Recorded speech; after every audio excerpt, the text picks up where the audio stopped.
Assalamu alaikum viewers. How are you all? In this video, we are going to study about different school of thoughts of economics. So, there are three basic school of thoughts of economics: classical school of thought, neoclassical school of thought, and modern economics. In the rest of video, we will learn about these school of thoughts one by one. So, the first is classical school of thoughts.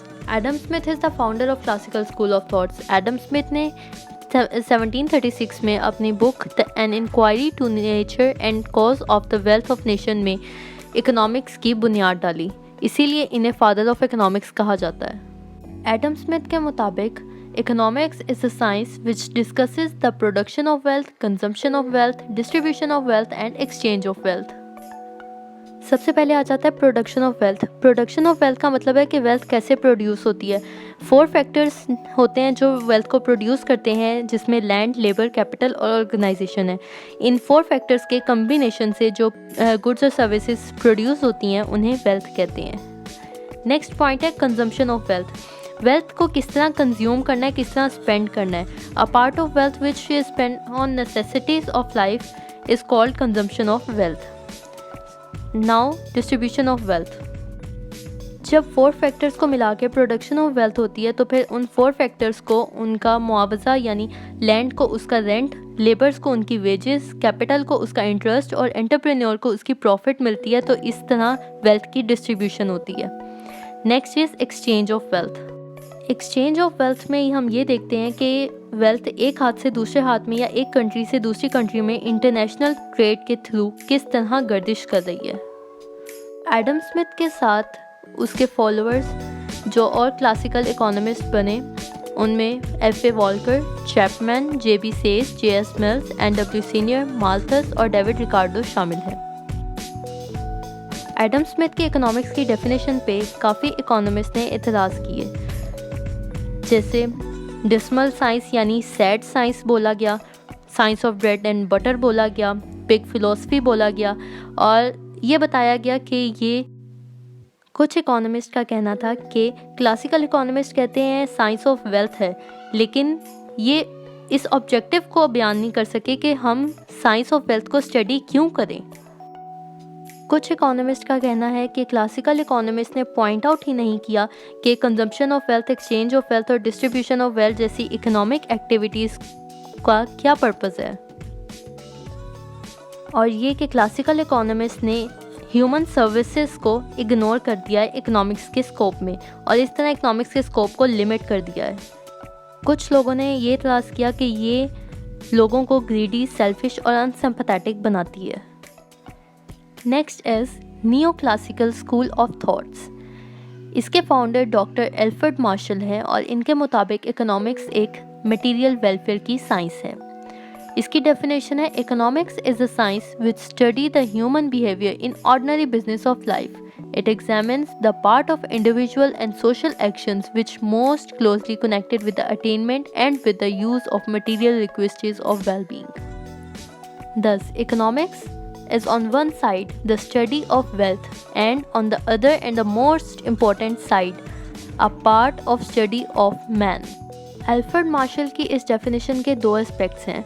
एक तरफ ये study of wealth है जिस तरह हमें Adam Smith ने भी बताया था, और दूसरी तरफ और जो मोस्ट इम्पॉर्टेंट पार्ट है इस डेफिनेशन का और इकोनॉमिक्स की स्टडी का वो ये है कि ये इंसानियत की स्टडी है, study of man.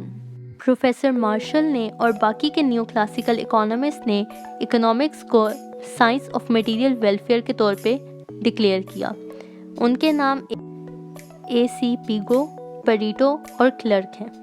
Alfred Marshall की डेफिनेशन से जो हमें इम्पॉर्टेंट पॉइंट मिलते हैं वो ये है कि ये एक यूज़फुल साइंस है। उन्होंने अपनी डेफिनेशन में ये बताना चाहा है कि economics daily life of man के साथ रिलेट करती है, इसीलिए ये ज़्यादा इम्पॉर्टेंट और यूज़फुल साइंस है।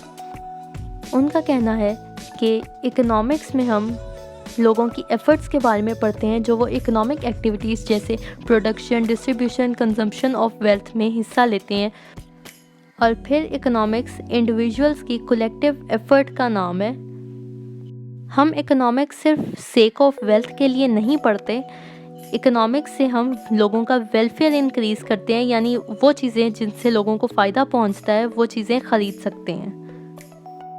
एल्फ्रेड मार्शल की डेफिनेशन के मेरिट्स में पहला है better than the former definition, यानी ये पिछली डेफिनेशन से, यानी जो एडम स्मिथ ने जो डेफिनेशन दी थी उससे ज़्यादा बेहतर है, कॉम्प्रिहेंसिव है और क्लियर है। ये इकोनॉमिक्स को एक सोशल साइंस के तौर पे डिक्लेयर करती है। एल्फ्रेड मार्शल ने अपनी इकोनॉमिक्स की डेफिनेशन में इंडिविजुअल और कलेक्टिव एफर्ट्स दोनों को शामिल किया है। एल्फ्रेड मार्शल के इस डेफिनेशन से हमें इम्पोर्टेंस ऑफ वेल्थ के बारे में पता चलता है, यानी इंसान स्ट्रगल क्यों करता है वेल्थ लेने के लिए, और वेल्थ इंक्रीज़ क्यों करता है ताकि वो मटेरियल वेलफेयर और प्रोस्पेरिटी को इंक्रीज़ कर सके, अपनी लाइफ को खुशगवार बना सके। मार्शल की ये डेफिनेशन प्रैक्टिकल लाइफ से रिलेट करती है और मॉडर्न इकोनॉमिक्स से हार्मोनियस है। मतलब है कि हम मॉडर्न इकोनॉमिक्स में प्लानिंग और ह्यूमन वेलफेयर इस सब को प्रमोट करते हैं, और मार्शल की डेफिनेशन में भी वेलफेयर और प्रोस्पेरिटी को ही प्रमोट किया गया था। अब है मार्शल की डेफिनेशन के ड्रॉबैक्स। प्रोफेसर मार्शल ने अपने इकोनॉमिक्स की डेफिनेशन में सिर्फ मटेरियल गेन्स के लिए की जाने वाली एफ़र्ट्स को शामिल किया है, जैसे फार्मर, कारपेंटर और लेबरर की एफ़र्ट, लेकिन उन्होंने एक्सक्लूड कर दिया उनकी एफ़र्ट्स को जो नॉन मटेरियल नीड्स के लिए थी, जैसे टीचर्स, डॉक्टर और लॉयर्स की। हालांकि ये गलत है, ऐसा नहीं होना चाहिए। इकोनॉमिक्स में सारी एफ़र्ट्स जो रिवॉर्ड के लिए की जाती हैं उन सबको शामिल करना चाहिए था, चाहे वो मटेरियल हो या नॉन मटेरियल। का मेन ड्रॉबैक ये है कि ये इममेजरेबल कॉन्सेप्ट ऑफ मटेरियल वेलफेयर है।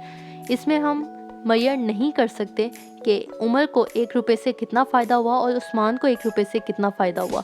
ये उनकी दिमागी हालत पे डिपेंड करता है।